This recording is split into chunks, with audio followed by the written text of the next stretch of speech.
This year we are celebrating 75 years of our independence. On 15th August 2022, we are going to celebrate our Independence Day for the 76th time.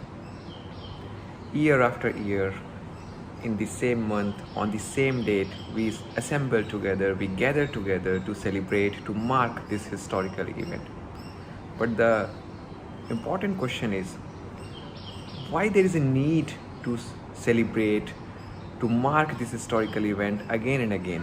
Why can't we simply close the chapter of the past, work towards the future?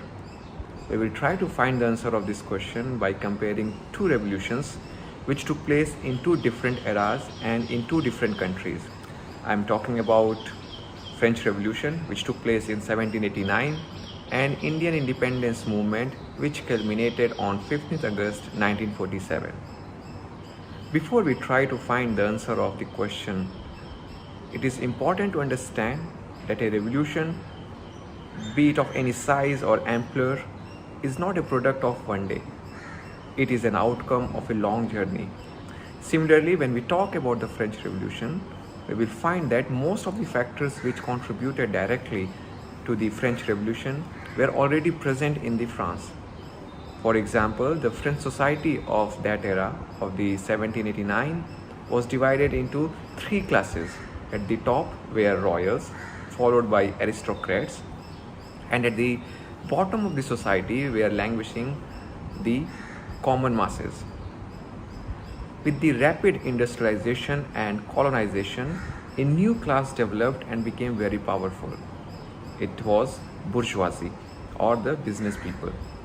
Now, slowly and gradually, when they started to accumulate social as well as economic wealth, the confrontation between aristocrats and bourgeois started.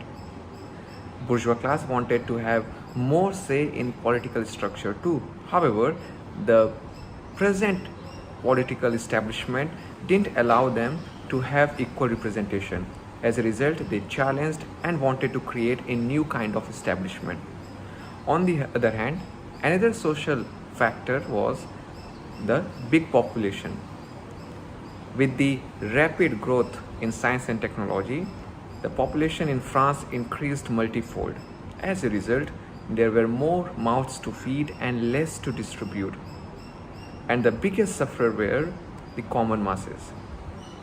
They too joined Republicans and challenged the established political establishment. After many violent episodes, the monarchy tumbled and the first republic was established in France. On the other hand, though India achieved its independence on 15th August 1947, its independence movement is too an outcome of a long journey, a very long journey which lasted almost 200 years. It would be an illusion to think that Indians readily accepted British Empire. In fact, the fight started as soon as they arrived in India. The early forms of wars were fought between Britishers and Indian rulers who wanted to protect their empire from a foreign country. Later on, there was also a mutiny from Indian sepoys in 1857, which we call and describe as the First War of Independence. Moreover, tribals too in different patches of the country protested against land reforms. Though these protests and revolts failed to have a profound impact on British Empire, they contributed significantly in Indian independence movement. They did something more important. They provided a ray of hope, a hope that the mighty British Empire can be overthrown. Yes, I am talking about the same British Empire about which it was once famously said, "Sun never sets on British Empire."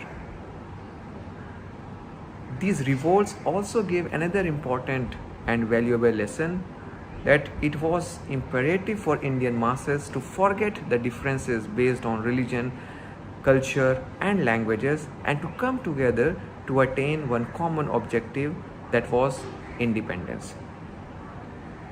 Later on, we see how Indian masses coming from different class, caste, and religions fought together and achieved their objective, a complete independence from British Empire. There were great poets, writers, freedom fighters such as the great Tamil poet Bhartiyar, who through his poems tried to unite the people to fight collectively against British Empire. Now let's come back to the question with which we started. What is the need to celebrate these historical events year after year? Why can't we simply forget the past, work on the present, and look towards the future? There are three primary reasons to celebrate historical events year after year. Primarily, because past is that backbone or base on which our present is built. One ceases to exist, whether it is an individual or a nation, if he or it forgets its past. The French philosopher René Descartes said, "Je pense donc je suis." I think, therefore I am. Or I think, therefore I exist. In order to exist, we need to remember our historical events.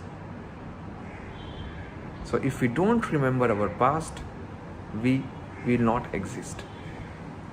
Secondly, if a society or a country does not learn from those historical events, it is doomed to repeat those historical mistakes. Karl Marx said, history repeats itself, first as a tragedy, second as a farce. So, if a society fails to learn those valuable lessons from any historical calamity or tragedy, it is a farce on it. Therefore, we have to be very cautious of those historical events. Britishers, when they came to India, their number was very minuscule, but still they managed to rule such a vast expanse of land. Why? By using a very creative but destructive method of divide and rule. They created the Indian society in the name of religion and languages. Those fault lines are still visible in our society, and if we don't learn from what happened to India due to these fault lines, these divisions, we will again fail to work together, to progress together as a united country. Therefore, it is very important to remember those historical events and learn from them.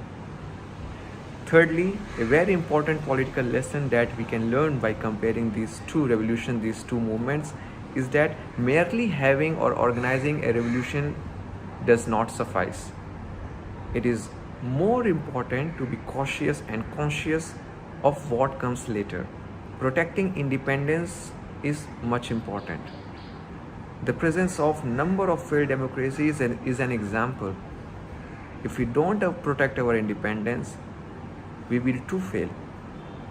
That is why we have to remember, we have to commemorate those historical events and get valuable lessons by celebrating them. That is why year after year, in the same month, on the same date, we remember those freedom fighters who sacrificed their life to give us the freedom which we enjoy now.